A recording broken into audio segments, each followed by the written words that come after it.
Hey, what's up, guys? I'm going to be talking a little bit about tonight's slate.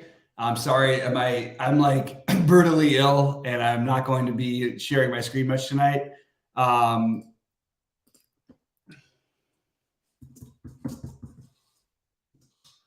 anyway, so sorry about that. People are asking me questions. They always do it right as we come on air. Ask me questions about what I'm doing. So basically, you have to adjust everything here because the whole Knicks situation on DraftKings is basically impossible to avoid.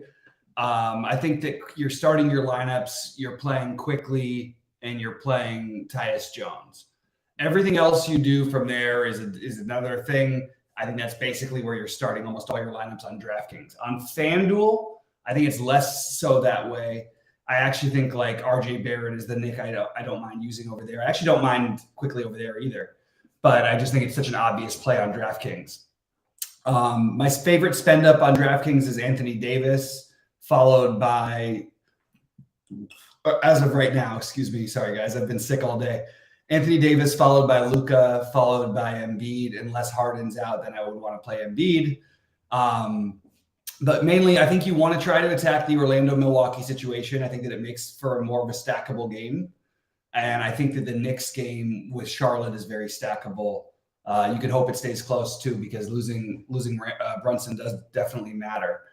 The other guys, Javon Carter in that game, I think that I would save Javon Carter more for I'm like playing a couple of other players in that game, but I totally fine with him. It's just you have so many value options to choose from. Same thing goes for RJ Hampton. I again, priorities are going to be Barrett. I'll actually update my core right now. It's basically the same guys it was, but I'm just going to add Barrett, Wagner, and quickly to the mix. But I think that quickly, Wagner, Tyus Jones are your first three guys in your lineups. And you can make some arguments for why not to do that. I'm just not going to play that way. I also think that Suggs and Cole Anthony are much better plays than they were earlier in the day. So I think that's another thing that I would consider. I don't think you need as much to play guys like Tillman, although I like him a little bit. I really like Jaren Jackson, Chris Middleton, Bobby Portis from that other game. So that's basically my list of like my 20 players that I'm using as of right now. I'm happy to show you guys. I'm actually going to share my screen while I'm updating this thing right now. Let's go to window. Let's see. And this will be a little bit better. Thanks, Sam. Just do. I could see Luka being a good one tonight too. Thank you very much, though, my man. Yeah, you guys can see my screen basically, and I don't usually like to give away the core plays because these are for premium, in general. But you can see where I've sort of downgraded a couple other things. For what it's worth, I have Bagley ahead of Tillman. I think it's going to be a decision point for some people. But I'm playing more Jaren Jackson than I am of Tillman even. I also really like you can see I've got a long list of core plays here that's a little bit longer than usual. And again, I usually wouldn't show everybody, but it's kind of hard as the projections are, as I'm trying to update them as the light night goes on. So that's sort of a quick look at, oh wait, yeah, you got it still, of the guys who are basically make up all of my roster spots. And then I'm trying to find a piece here and there because you can see all those guys are double-digit owned to try and get a little creative with. Some of those guys include Kyrie Irving. Some of them include Embiid.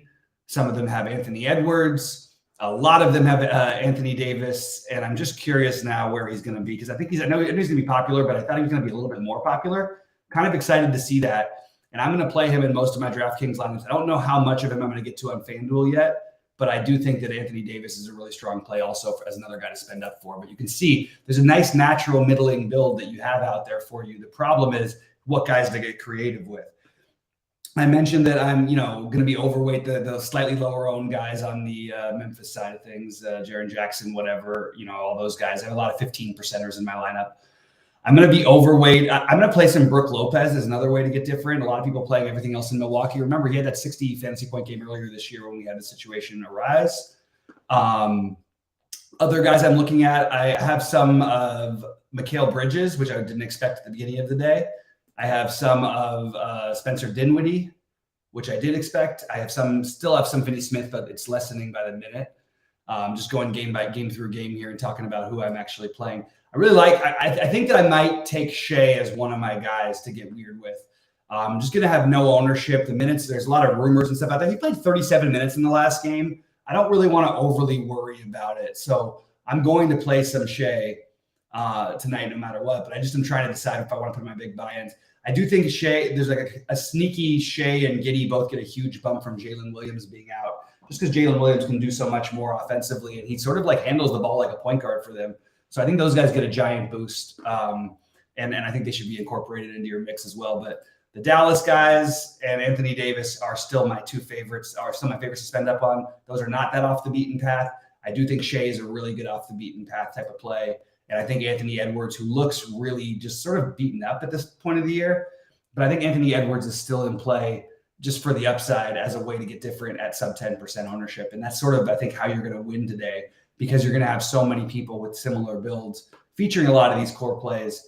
But I'm a little bit higher on some guys than they are. So pop in your questions, pop in your thoughts. I'm really sorry that I'm this sick and can't just do a regular show. So I'm going to treat this more like a Q&A going forward and turn off my screen here. Turn off my screen share, but that's sort of what I've got as of right now. I don't, Sam Stu, I appreciate the question. I don't answer questions like that because I don't really know the answer. I don't know if the team knows the answer, so therefore it's impossible for me to know the answer. It's really what they decide. I think it's, they're trying to win games. They're one game. What are they now? Is it one or two out of the two seed? They're two back of the, they're one game in the loss column back in the two seed for the 2 seed. You think that would mean they'd be trying to win. Celtics have lost 3 in a row and they've caught up a little bit, but I don't know. I'm just not all that excited about it. And I'm not all that excited to try and speculate about something that really I don't feel that there's a way for me to speculate on. I think it's really up in the air. I think they're trying to figure it out. For FanDuel, I'll tell you, like, basically the only difference is for me is that Quickly is obviously less of a must, and so is Tyus Jones. However, I think there's a really good argument to play more Quickly and Tyus Jones together because people won't do it.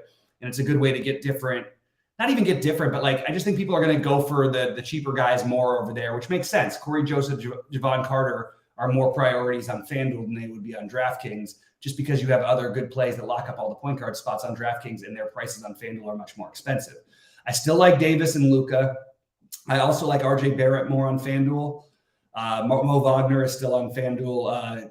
Same with what's his name, Xavier Tillman, and the other ones that I'm playing. I'm just looking through my lineups. Sorry guys, give me 1 second here. Right now I still have some Desmond Bane because you can use him at forward because I like the Middleton. I still like Ivy over there. And then you have the spend down guards or the spend up guards, either way you want to treat it. Bobby Portis I have more of over there. Cam Johnson I have more of over there. Nicholas Claxton I have more of over there. Jaren Jackson I have a little bit. I actually have a lot of him on both sides. Heavy on Barrett, but I'm going heavier on Quickly than I am on Barrett. Barrett's the number 2 priority. Quickly's number 1. So that's to answer that one. Thoughts on Porzingis? Porzingis is totally fine against Detroit. He's not really a big, but yeah, we can call him a big, sure. But yeah, Porzingis is completely fine, especially if Kuzma's out. I like Kuzma out quite a bit. Kessler out is kind of interesting. I didn't get that news until just now. Let me double check what I'm going to do with that. Just going to take a quick look here at Utah because it should just slide things over to Olynyk, Markkanen. I'm not sure that's going to make a big difference for me. I think it makes a little bit of a better play out of Kelly Olynyk. But other than that, assuming that Clarkson does in fact play, I'm not really sure that does that much for me, to be honest with you. Anyway, guys, keep firing them off. I'm probably just going to be here for a few minutes because I honestly haven't gone more than like an hour without puking since I recorded the sheets today. I don't know what got in my system, but I'm hoping it's going to be gone soon because this is really uncomfortable. So let me know what's going on. And any other questions, I'm happy to answer. I'm happy to go through it. I'm just, I think the main thing we're waiting for, we want starting lineups. As I mentioned, I just don't want to forget about the Jalen Suggs, Cole Anthony part of that thing. Mo Wagner gets a boost with the way things are too, but Suggs has played 35 minutes in the last game. We know Cole Anthony's a heat check waiting to happen all the time and has a monster ceiling. I wouldn't forget both of those guys. Thanks a lot, Brandon. I appreciate you, man. With that said, I'm not sure what else. Again, I've got my list up on the site. Anybody, by the way, if you're a premium member or whatever, make sure to you get in our premium Discord. We've been posting more after lock up to the minute stuff on there, so we can really, help our subscribers out first and foremost. But we want to help anybody we can. So obviously do join, do like and subscribe and all that stuff. My head is going in circles. So I'm going to say good luck to everybody and probably get out of here. If there's no more questions, I'll leave it up for a minute. But sorry, guys, not to be bringing you the best of myself. Hopefully, we'll be back at it tomorrow. And then we've got the live sweat show tomorrow as well, which should be a lot of fun. Great to have Sowers on yesterday. Really, really cool guy, really smart guy. And he's made a lot of money in a lot of things that we're doing, including poker, DFS, NFT, crypto, a lot of stuff. He's all over the place. MJ, you're the only one who can't see it. So maybe if you don't mind if you restart your computer at some point, because everybody else who couldn't see it can see it now. So if you if you want to post again and ask at scans SCANS in our Discord that question. But I don't know why you're not seeing it. I think it might just be a matter of restarting the computer. I hate to say it to be so simple-minded, but I asked scans and it looked like everybody else was able to see it except for you. So we want to make sure to get you in there. And in the meantime, feel free to just DM me in the regular Discord if you have any questions or thoughts. Sorry about that, man. We'll get it straightened out for you. Appreciate that. All right. Thanks to all you guys, and we'll have a better show for you tomorrow. Good luck to everyone tonight, and I'll be in Discord for the remainder of the evening. Make sure to tag me so I see the